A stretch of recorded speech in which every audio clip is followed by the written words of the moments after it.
오늘 우리 말씀의 제목은 악덕과 미덕이라는 제목으로 우리 말씀을 함께 나누도록 하겠습니다. 악덕과 미덕. 자, 이 말씀의 이제 제목은 치명적인 악덕들이라는 이 시리즈 설교의 지금 첫 번째 시간이고요. 9번 계속해서 우리는 죄에 대해서 이 시간 설교를 하려고 합니다. 오늘은 첫 시간이고요. 또 그 나머지 8주에 걸쳐서 우리는 교만, 시기, 분노, 나태, 탐욕, 탐식, 정욕, 허영을 우리가 함께 다루게 될 것입니다. 여러분 잘 아시는 것처럼 교만은 모든 죄의 뿌리가 되는 죄가 됩니다. 교만한 마음이 결국 아담과 하와가 선악과를 따먹게 만들었죠. 하나님처럼 높아지려는 마음, 그러니까 아나무인적인 태도, 내가 제일 잘났다, 내가 제일 뛰어나다, 내가 그 누구보다 잘한다, 이 교만한 마음이 결국 죄의 뿌리가 되는 겁니다. 그리고 이 죄가 뿌리되는 그 마음을 통해서 결국 하나님을 반역하고 하나님을 대적하는 그런 마음으로 이제 하나님 앞에 그렇게 서게 되죠. 그렇게 선악과를 따먹게 됩니다. 그렇게 해서 죄가 이 땅 가운데 들어오게 됐고, 아담과 하와를 통해서 그 죄가 끊임없이 우리의 삶 가운데서 드러나고 나타나게 되었습니다. 그 뿌리를 통해서 나타나는 게 시기심, 분노, 나태, 탐욕, 탐식, 정욕, 허영의 그 가지들이 이제 나오게 되는 거죠. 그리고 각각의 그 가지를 통해서 또 다른 악한 죄의 모습들, 죄의 습관들이 또 이제 나오게 되는 거예요.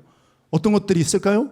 거짓말, 살인, 폭력, 간음, 도둑질, 절망, 게으름, 무례함, 이런 것들의 그 악한 습관들이 그 가지들을 통해서 이제 나오게 되는 거예요. 대단하죠? 그런 여러 가지 악에 대해서, 죄에 대해서 정말로 이렇게 연구하고 공부했던 사람이 있었어요. 그분이 누구냐면 이걸 정리했던 분이 에바그리오스라는 사막 수도승이에요. 수도사.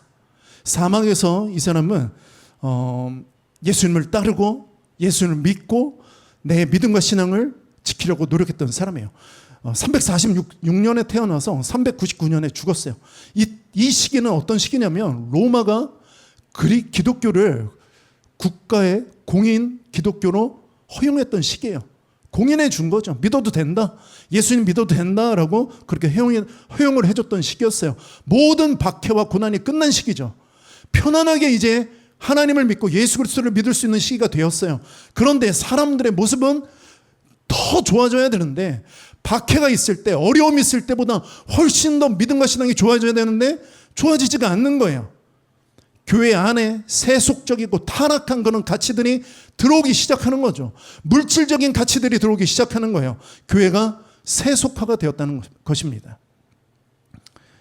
세상의 성공과 또 세속적인 그런 명예와 정면으로 맞서는 이 에바그리오스는 성령의 인도하심을 받아 사막으로 들어가게 돼요. 이곳에 있을 수가 없다, 이 도시에 있을 수가 없다. 그래서 사막으로 갔던 사람들이 되게 많았어요, 그 당시에. 그래서 사막의 교부들을 통해서 놀라운 기적들이 나타나요. 아니, 교부들이 사막에 갔는데요, 사막에 있는 그 교회가 부흥이 되는 거예요. 사람들이 찾아가는 거예요. 이곳 로마 대도시에서는 하나님의 임재하심을 느낄 수가 없는데 사막으로 갔더니 온전한 그 하나님의 임재와 능력이 나타나고 기적이 나타나고 병자들이 치유되는 놀라운 역사들이 나타나는 거죠. 그래서 사람들이 그 사막 교부들을 따라가서 말씀을 듣고 예배를 드리고, 나도 이렇게 살 수는 없다, 나도 이제 이 수도사들 밑에서 이런 신앙생활을 해야겠다. 그래서 갔던 사람들이 많았다고요. 그런데 이 에바그리오스를 통해서 에바그리오스가 왜 이렇게 사람들의 마음 가운데 사람들이 신앙생활을 제대로 하지 못할까, 무엇이 문제일까, 이렇게 고민을 하다가 이 에바그리오스가 찾아보고 기록하고 연구한 것이 이 죄의 목록들이었어요. 그래서 그 죄의 목록들을 따져봤더니 가장 큰 죄의 뿌리는 교만이고, 이 교만이라는 뿌리를 통해서 죄의 가지들이 살아나오는데 그 대표적인 7가지 가지를 통해서 사람들의 여러 가지 또 죄악된 모습들이 만들어지는 것이구나라고 이 에바그리오스가 정리를 한 거죠. 그래서 이 에바그리오스가 정리한 말씀드렸던 건 죄의 목록들이 악덕이라고 해요. 그래서 8대 악덕 또는 교만을 빼고 7대 악덕이라고 그렇게 부르기도 해요. 그래서 악덕이라는 거, 미덕과 악덕, 많이 들어보시죠. 악덕 기업주, 악덕 사장 이런 얘기는 들어보셨잖아요. 그러니까 악한 사람이에요. 악한 그 사람인데 이 악덕이라는 것은 습관입니다. 습관.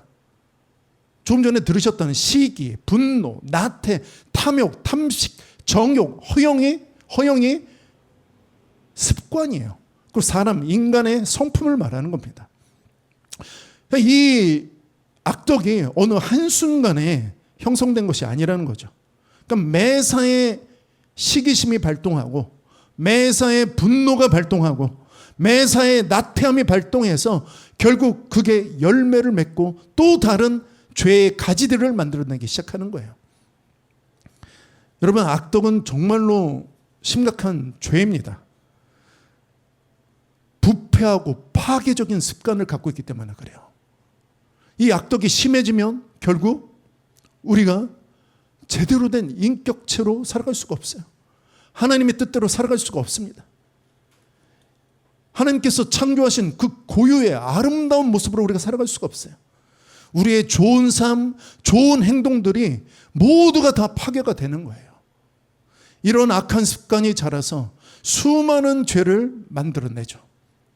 기독교 전통에서는 또한 미덕이라는 게 있어요. 그 미덕이 뭐냐면 믿음, 소망, 사랑, 지혜, 정의, 용기, 절제 이런 것을 또 미덕이라고 이야기를 하거든요.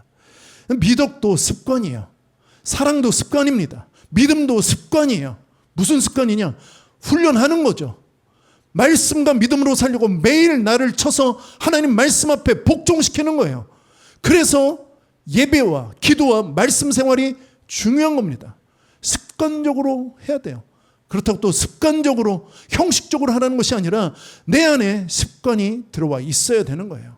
말씀 읽는 습관, 기도하는 습관, 찬양하는 습관, 예배드리는 습관, 이것이 내 삶 속에 나의 성품과 나의 인격으로 체화가 돼야 되는 거예요. 그럼 이 많은 죄를 알면 그럼 우리가 좋아지냐?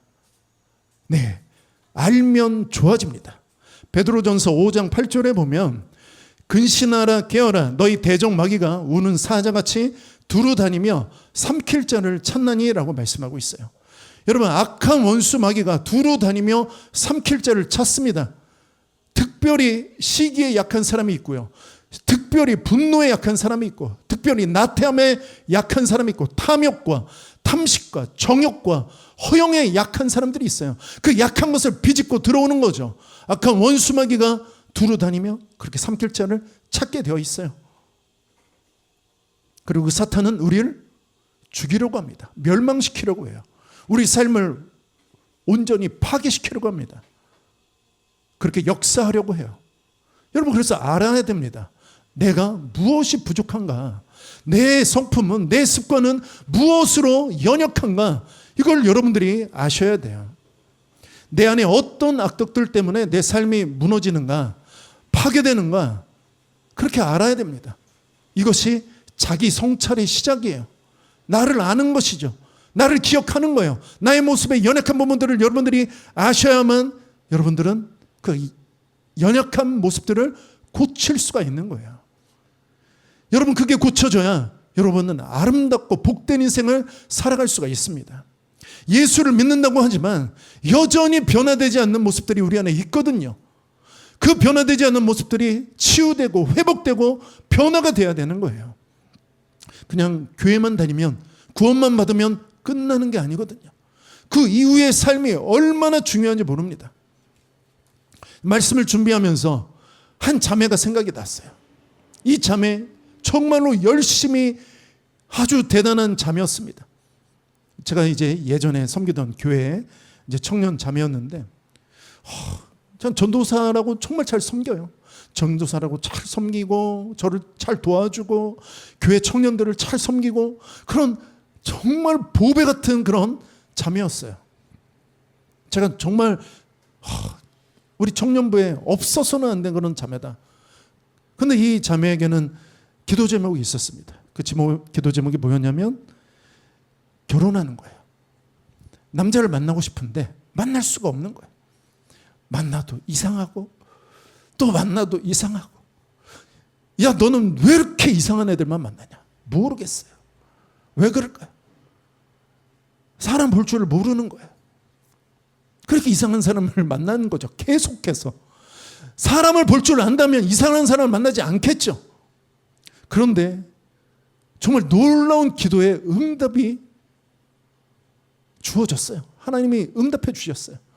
어느 날 보니까 얘가 어떤 되게 잘생기고 정말 준수하고 정말 교회 오빠. 그냥 100m 앞에서 봐도 저 사람은 교회 오빠다. 이렇게 느껴지는 그런 남자를 저희 교회에 데려온 거예요. 그래서 이 청년 남자가 맨 앞줄에서 맨 첫 자리에서 예배를 드리는 거죠. 야, 대단하다. 어디서는 저런 남자를 만났냐. 목사님, 저는 싫은데 그렇게 제가 좋다고 찾아와요. 야, 대단하다. 어떻게 저런 남자를 만날 수가 있냐. 참 놀라웠어요. 청년 예배도 나와요. 그리고 주일 예배는 맨 앞자리에서 예배 드려요. 정말 오랫동안 신앙생활을 했던 사람이더라고요. 하나님 앞에 정말 내 마음을 드리고 싶고 하나님의 영광을 위해서 살고 싶고, 이 청년 남자가 저를 만났을 때 그렇게 얘기하는 거예요. 하나님 영광을 위해서 저도 살고 싶습니다. 정말 하나님의 뜻을 이루며 주의 임재가 있는 삶을 살고 싶습니다. 막 그러는 거예요. 그래서 둘이 만나서 잘 되면 좋겠다.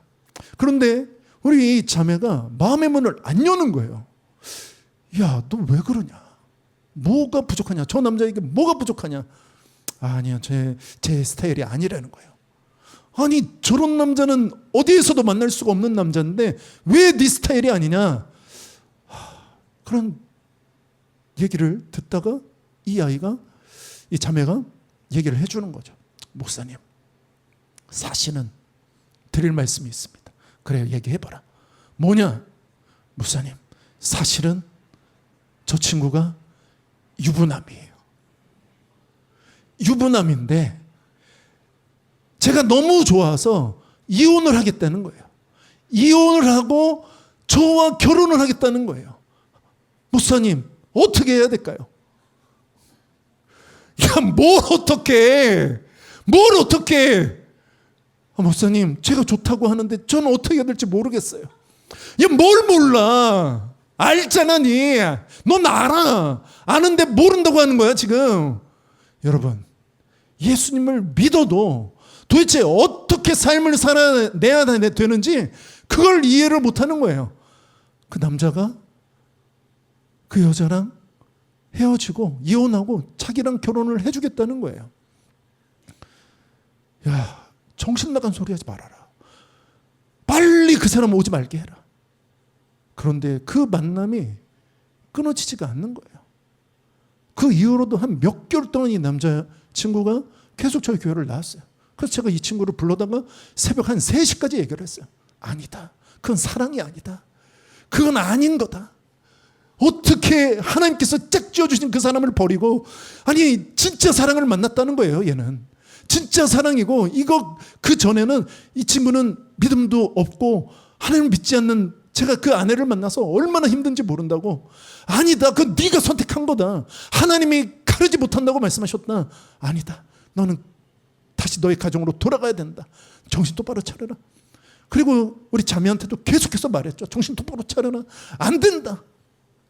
결국에는 어떻게 됐을까요? 헤어졌어요. 헤어지고 놀라운 일이 벌어졌어요. 그 남자애도 자기 가정으로 돌아갔는데 그 전에 애가 없었거든요. 애가 생겼어요. 그리고 이 자매도 결혼했어요. 다른 남자를 만났어요. 그리고 한 아이의 엄마가 됐다고요. 여러분, 죄가 죄인지 모르는 게 문제예요. 그래서 죄가 무엇인지 알아야 돼요. 악독이 무엇인지 알아야 돼요. 무엇이 내 안에 있는지 알아야 된다고요. 그걸 알지 못하면 우리는 엉뚱한 신앙생활을 하게 되는 겁니다. 그래서 우리가 말씀 앞에 서야 되는 것이고 말씀 앞에 직면해야 되는 거예요. 그래서 우리의 영혼이 새롭게 회복될 수 있는 그런 길이 열리게 되는 것입니다. 에베소서 4장 22절부터 24절에 말씀은 이렇게 말씀합니다. 너희는 유혹의 욕심을 따라 썩어져가는 구습을 따르는 옛사람을 벗어버리고 오직 너희의 심령이 새롭게 되어 하나님을 따라 의와 진리의 거룩함으로 지으심을 받은 새 사람을 입으라라고 말씀하고 있어요. 로마서 12장 1, 2절에서도 사도 바울은 이렇게 이야기하죠. 그러므로 형제들아 내가 하나님의 모든 자비하심으로 너희를 권하노니 너희 몸을 하나님이 기뻐하시는 거룩한 산 제물로 드리라. 이는 너희가 드릴 영적 예배니라. 너희는 이 세대를 본받지 말고 오직 마음을 새롭게 함으로 변화를 받아 하나님의 선하시고 기뻐하시고 온전하신 뜻이 무엇인지 분별하도록 하라라고 말씀하고 있어요. 여러분, 악한 습관에서, 악한 행동에서, 악한 성품에서 여러분들이 떠나셔야 되는 거예요. 고치셔야 되는 거예요. 내 안에 그런 악한 모습들이 있다면 여러분 그걸 가지고 신앙생활 제대로 할 수가 없습니다. 그걸 고쳐야 되는 거죠. 그런 악한 모습들이 떠나가야 되는 거죠. 옛사람의 모습에서 이제 새 사람이 되어야 하는 겁니다. 이 세대를 본받지 않는 겁니다. 오직 마음을 새롭게 함으로 변화를 받아야 되는 거예요. 이 능력이 하나님에게 있습니다. 하나님이 우리를 변화시켜 주실 것입니다. 저도 마찬가지지만 우리 모두가 다 예수 그리스도를 구주로 영접하고 구원을 받았지만 여전히 죄된 그런 모습들이 우리 안에 있거든요. 가장 연약한 그 죄의 모습들이 우리 안에 있습니다. 그것이 이제 드러나야 돼요. 계속해서 숨겨놓고 있었다면 그냥 이 정도는 괜찮겠지. 아닙니다. 괜찮지가 않아요. 그것 때문에 나의 삶이 송두리째 망가지고 무너질 수가 있는 것입니다. 그렇다면 악독을 어떻게 해야 없앨 수 있을까요? 첫 번째는 내가 악한 사람이라는, 내가 정말 죄인이라는 내 안에 정말 악한 습관들이, 악한 성품이 있다는 것을 인정하셔야 돼요. 그걸 인정하지 못하면 고칠 수가 없습니다. 회개의 자리로 나아가지 않거든요. 저에게도 그런 악한 모습들이 있다라는 것을 여러 가지 삶의 모습을 통해서 제가 알게 되었어요. 제가 모든 사역을 그만두고 라이트하우스 서울숲, 지금은 서울숲이지만 방배에 제가 예배드리러 갔습니다. 목회를 이제 그만두고 이제 저도 평신도로 살아야 되겠다. 여러분, 평신도가 좋으시죠? 저도 평신도가 부럽습니다. 나도 그냥 그렇게 살고 싶다. 평신도로 살고 싶다. 이제 목회를 그만두고 그렇게 다 포기하고 가려고 했습니다. 그런데 이제 몇 달 예배를 이제 방배에서 드리는데 너무 좋았어요, 예배가. 너무 행복했습니다. 제 아내한테도 이렇게 얘기를 했습니다. 와, 자기야, 이게 예배지. 제가 막 눈물을 흘리면서 그렇게 얘기를 했어요. 자기야, 이게 예배지. 정말 감격했습니다. 그리고 저희 그 예배 후에 한 10여 명 정도의 그 장년 어른들이 있었어요. 한 40대, 30대 후반, 50대 이런 분들의 한 10명이 모여서 작은 또 소그룹 나눔을 했습니다. 정말 즐거웠어요. 정말 행복한 시간이었습니다. 그런데 어느 날 저희 그 방배에 어떤 한 목사님이 오셨어요. 그리고 홍민기 목사님이 앞에서 그 목사님을 인사를 시켜주는 거예요. 약간 그때부터 제 마음에 이상한 마음이 올라오기 시작하는 거예요. 나는 저 앞에서 인사시켜주지 않았는데, 이런 마음이 살짝 스쳐 지나가더라고요. 그래서 그냥 지나갔어요. 그런데 그 새로 오신 목사님이 저희 장년 그룹을 맡아주시기로 했어요. 근데 또 다른 생각이 올라오는 거예요. 제가 평신도가 되고 싶어서 이제 갔는데 제 마음에 나도 목사인데, 나 여기 지금 있는데, 여기 소그룹 안에 나 목사 한 명 여기 있었는데 왜 어디서 무슨 목사를 또 데리고 오냐, 이런 마음이 제 안에서 막 올라오는 거죠.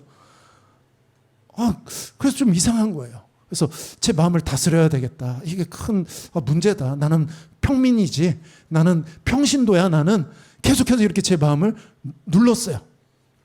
그런데 몇 주 지나지 않아서 그 목사님이 설교를 하시는 거예요. 그래서 제 마음 가운데 또 이런 마음이 올라온 거예요. 설교하시는 내내 나도 목사인데, 나도 저 말씀할 수 있는데, 나도 설교할 수 있는데, 어떡하지? 은혜가 안 되는 거예요. 근데 그때 하나님의 음성이 제 마음 가운데 이렇게 들리는 거예요. 뭐라고 말씀하시냐면, 너 목사 안 한다며. 제 마음에, 하나님, 바뀔 수도 있잖아요. 저 다시 목사할게요, 하나님. 이런 마음이 제 마음 가운데서 막 이렇게 올라오는 거예요. 제 안에 시기심이 가득했던 거죠. 시기가 있는 거예요. 남이 잘 되는 걸 못 보고, 그리고 내가 드러나고 싶고, 나도 목사라고 그렇게 시기했던 그런 마음이 제 마음 가운데 있었던 것이죠. 그래서 알아야 돼요. 그렇게 불쑥불쑥 내 속에서 올라오는 마음들이 어떤 마음이 있는지 아셔야 된다는 거예요. 그래야 그 하나하나의 악덕을 두고 우리가 기도할 수 있는 거예요. 여러분, 이 악한 죄의 모습, 악한 죄의 습관들을 우리가 어떤 수로, 어떤 능력으로 고칠 수가 있겠습니까? 여러분들 그 악한 모습들을 어떻게 고칠 수가 있어요? 우리의 힘으로는 고칠 수가 없습니다. 오직 하나님의 능력으로만 고칠 수가 있는 거예요. 하나님이 고쳐주셔야만 고침받을 수 있는 것이라는 것이죠. 우리가 구체적으로 그래서 기도해야 하는 것입니다. 구체적으로 기도할 때, 그때 하나님께서 우리를 치유하시고 회복시켜 주시는 거예요.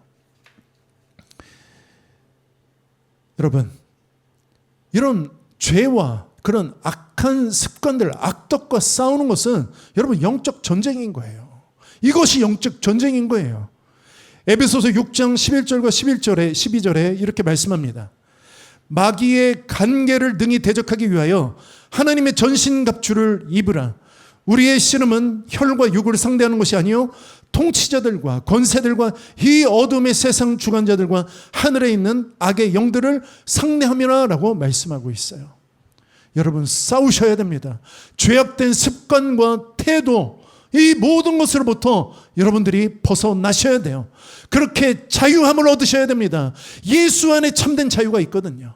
예수님이 치유하실 수 있거든요. 사도 바울도 이렇게 고백을 해요.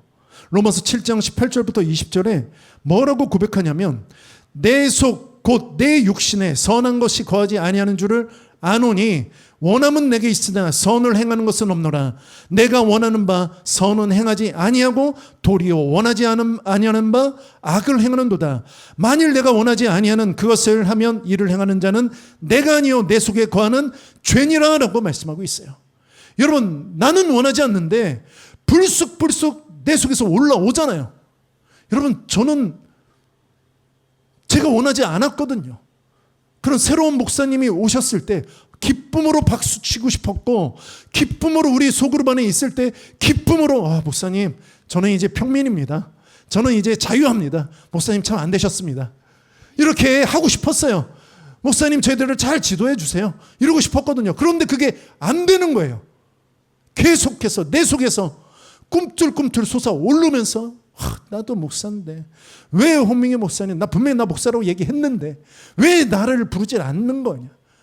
분명히 나를 만나서 밥 한번 먹자고 얘기를 해놓고 지금 3달이 지나도록 밥을 안 사주는, 정말 홍민기 목사님 너무하다. 1년 동안 밥을 먹자고 해놓고 1년 동안 밥을 안 사주는 거예요, 저를. 너무 제가 실망했거든요. 아니, 그렇게 어려운가 밥 먹는 게? 왜 이렇게 밥을 안 먹지? 그런 마음들이 내 속에서 올라오더라고요. 사도 바울도 마찬가지입니다. 선을 행하고 예수 그리스도의 말씀대로 정말로 내 삶 가운데 하나님의 사람으로 살고 싶지만 내 속에서 악한 것들이 끊임없이 솟아오르는 것을 사도 바울도 고백하는 거예요. 그래서 24절에 이렇게 절규하며 고백하죠. 오라 나는 곤고한 사람이로다. 이 사망의 몸에서 누가 나를 건져내랴 라고 이렇게 사도 바울이 절규를 하며 외칩니다. 여전히 죄성을 가지고 있는 자신의 모습에 한탄하고 있는 거죠. 비참한 인생이라고 그렇게 울부짖는 거예요. 그런데 하나님은, 우리 예수님은 놀라우신 분이십니다. 그렇게 고백했던 사도 바울이 8장 1, 2절에 어떻게 고백하는지 한번 보겠습니다. 로마서 8장 1, 2절에 그러므로 이제 그리스도 예수 안에 있는 자에게는 결코 정죄함이 없나니 이는 그리스도 예수 안에 있는 생명의 성령의 법이 죄와 사망의 법에서 너를 해방하였느니라 라고 고백하고 있습니다. 여러분, 우리를 죄와 사망에서 해방해 주실 분은 예수 그리스도이십니다. 우리의 죄된 습관, 그런 악덕 속에서 우리를 해방시켜 주실 분은 예수 그리스도인 거예요. 그래서 우리를 예수 그리스도를 찾고 예수 그리스도의 보혈을 의지하며 날마다 예수님의 이름을 찬양하는 겁니다. 죄에서 자유를 얻게 함을 찬양하는 것입니다. 오늘 불렀던 찬양처럼 나의 죄를 씻어달라고, 나의 죄를 씻기는 예수의 피밖에 없다라고 고백하며 찬양하는 거죠. 그럴 때 예수님께서 우리의 모든 죄와 허물을 씻어주시는 거예요. 그렇게 내가 죄인이라는 것을 인정할 때 우리는 회복될 수 있습니다. 우리의 악덕은 떠나가게 돼 있어요. 그리고 두 번째는 우리가 무엇을 해야 그 악덕으로부터 자유함을 얻을 수 있냐면 하나님 앞에 나와 회개해야 되는 거예요. 그 하나하나를 붙들고 죄의 목록들을 붙들고 여러분 치열하게 싸움을 하셔야 되는 것입니다. 가끔 드리는 말씀이지만 제가 초등학교 5학년 때 기도원에 가서 은혜를 받았습니다. 그리고 기도원에 가서 은혜를 받고 하나님 뜻대로 살겠습니다. 하나님이 원하시는 게 뭐예요? 이렇게 하나님 앞에 물어봤더니 하나님이 이런 마음을 주세요. 나는 영혼의 구원이야. 영혼 구원을 나는 가장 기뻐해. 너가 뭘 되고 무슨 직업을 갖고 이런 건 하나도 중요하지 않아. 영혼이 구원받는 것, 나의 죽어가는 영혼들이, 나의 사랑하는 자녀들이 구원받는 게 나는 가장 기뻐. 그러니까 제가 하나님 알았어요. 그럼 가장 기뻐하시는 거 저 그거 할게요. 그러면서 제가 초등학교 5학년 때 목사가 된다고 이제 서운을 하게 됐거든요. 목사가 뭔지도 모르면서. 그런데요, 목사가 되겠다고 서운은 했지만 제가 삶 가운데 돌아와서 제 삶이 변화가 되지가 않는 거예요. 초등학교 5학년, 6학년이잖아요. 그 시절이 제가 그 나이 때였는데 애들이 그냥 욕을 엄청 하는 거예요. 그냥 말끝마다 욕이 안 들어가면 말이 안 되는 거죠. 준모야 하고 끝에 그 욕을 한마디 붙여요. 아니면 앞에 붙여주든가. 끝이 아니면 맨 앞에 먼저 욕으로 시작하고 욕으로 끝나는. 그러면 저도 같이 해줘야 우리가 동등한 레벨이 되는 거거든요. 왜? 욕. 아니면 욕을 먼저 하고 왜? 이렇게 서로 이제 같은 레벨이 되는 거예요. 근데 제가 욕을 안 하면 제가 약간 하수가 되는 느낌이고 제가 약간 센 애인 것 같고 이런 마음이 드는 거죠. 그래서 저도 욕을 안 할 수가 없었어요. 살아남기 위해서. 근데 이게 너무 힘든 거예요. 계속 욕을 하니까. 은혜를 받았는데 제 마음 가운데 무슨 생각이 드냐면 예수님이 나와 지금 동행하고 계시는데 계속해서 내 욕을 들으시잖아요. 내가 욕을 할 때마다 들으시잖아요. 예수님이 얼마나 마음이 아프실까. 이게 느껴지니까 너무 괴로운 거예요. 그래서 하나님, 제가 욕 안 하게 해주세요. 그래서 제가 입에서 행함으로 하는 욕은 사라졌어요. 그런데 속으로 하는 거예요. 그래서 속으로 욕을 하니까 이게 너무 괴로워서 제가 날마다 정말 학교에서 이게 제가 한 3달 동안을 하나님, 오늘 제가 시읍비읍 욕을 했어요. 하나님 용서해 주세요. 하나님, 제가 또 시읍비읍 욕을 했어요. 하나님 용서해 주세요. 계속 제 안에서 이게 올라오는 거예요. 올라올 때마다 하나님 회개하고 올라올 때마다 회개하고 약간 이제 정신이 이상한 사람이 된 것처럼 그렇게 하는 거죠. 그런데 한 3달 정도가 지났는데 놀라운 일이 벌어졌어요. 마음속에서 안 올라와요. 그게 사라져버렸어요.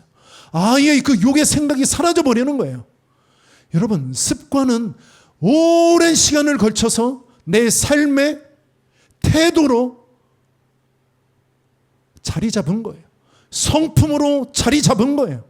어느 날 예수님을 믿었다고 어느 날 한순간에 나의 삶의 모습이 바뀌지 않습니다. 치열하게 싸워야 되는 거죠.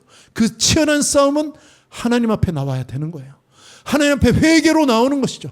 요한일서 1장 9절에 만일 우리가 우리 죄를 자백하면 그는 미쁘시고 의로우사 우리 죄를 사하시며 우리를 모든 불의에서 깨끗하게 하실 것이요 라고 말씀하고 있어요.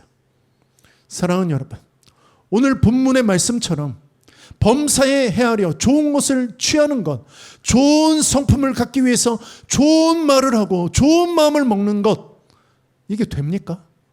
22절에 악은 어떤 모양이라도 버리라, 이게 됩니까? 이게 우리의 의지로는 안 되는 거거든요. 이건 영적인 것이기 때문에 우리는 안 됩니다. 우리의 힘으로 되어지지가 않습니다. 그래서 우리가 우리 죄를 자백하는 거예요. 하나님 고쳐주시옵소서. 하나님 나를 고쳐주시옵소서. 내 죄를 사하여 주시옵소서. 그렇게 나아갈 때 예수님께서는 우리의 모든 죄를 깨끗하게 해주시는 거예요. 그리고 우리의 그 악독들이 떠나가게 되는 거죠. 이제 우리는 새로운 삶을 살 수 있게 되는 겁니다. 여러분, 어느 날 갑자기 그렇게 변해지는 것이 아니에요. 여러분, 30년, 40년 동안 굳어졌던 내 이 죄악된 모습이 어느 날 예수님 잠깐 믿었다고 한 번에 변화가 되겠습니까? 그만큼 오랜 세월이 걸리게 되어 있습니다. 죄와 싸우셔야 돼요. 그래야 내 인격이 변하고 내 습관이 변하는 삶을 살 수 있게 되는 것입니다. 여러분, 예수님께서는 우리를 치유해 주시고 회복시켜 주시기를 원하세요. 이사야서 53장 5절과 6절에 그가 찔림은 우리의 허물 때문이요 그가 상함은 우리의 죄악 때문이라. 그가 징계를 받음으로 우리는 평화를 누리고 그가 채찍에 맞음으로 우리는 나음을 받았도다. 우리는 다 양 같아서 그릇 행하여 각기 제 길로 갔거늘 여호와께서는 우리 모두의 죄악을 그에게 담당시키셨도다 라고 말씀하고 있어요. 여러분, 우리의 힘으로는 되지 않지만 하나님께서 우리의 모든 죄악을 예수 그리스도에게 담당시키시고 예수님을 십자가에 매달아 죽이셨어요. 그리고 다시 그 예수님을 살리셨습니다. 이제 우리도 예수 안에 죽게 된다면 다시 우리도 예수 안에 살게 되는 거예요. 예수로 죽고 예수로 사는 인생, 그 삶을 우리도 살 수 있게 된다는 것입니다. 사랑하는 여러분, 예수님의 성품을 배우시고 닮으시는 저와 여러분 되기를 소원합니다. 예수님은 하나님과 본체셨지만 하나님과 동등됨을 취할 것으로 여기지 아니하시고 자기를 비우셨어요. 그리고 종의 형체를 가지셨어요. 그리고 섬김의 자리로 내려가셨어요. 그리고 죽기까지 하나님의 말씀에 복종하셨단 말이에요. 우리도 그 예수님의 성품을 따라가는 저와 여러분이 될 때 여러분, 우리의 인생과 삶이 변화가 되는 겁니다. 여러분, 내 힘으로 살 수 없습니다. 내 힘으로 신앙생활을 할 수 없습니다. 오직 하나님의 능력과 선하신 예수 그리스도의 능력으로 우리가 온전히 신앙생활을 할 수 있게 되는 겁니다. 우리의 삶이 변하고 싶다면, 우리의 인생이 변화되고 싶다면, 나의 그 악한 모습들이 변화되고 싶다면 예수님 앞에 나오시기 바랍니다. 그리고 고백하시기 바랍니다. 그럼 예수님께서 우리의 죄를 사하시고 우리를 자유케 해주실 것입니다.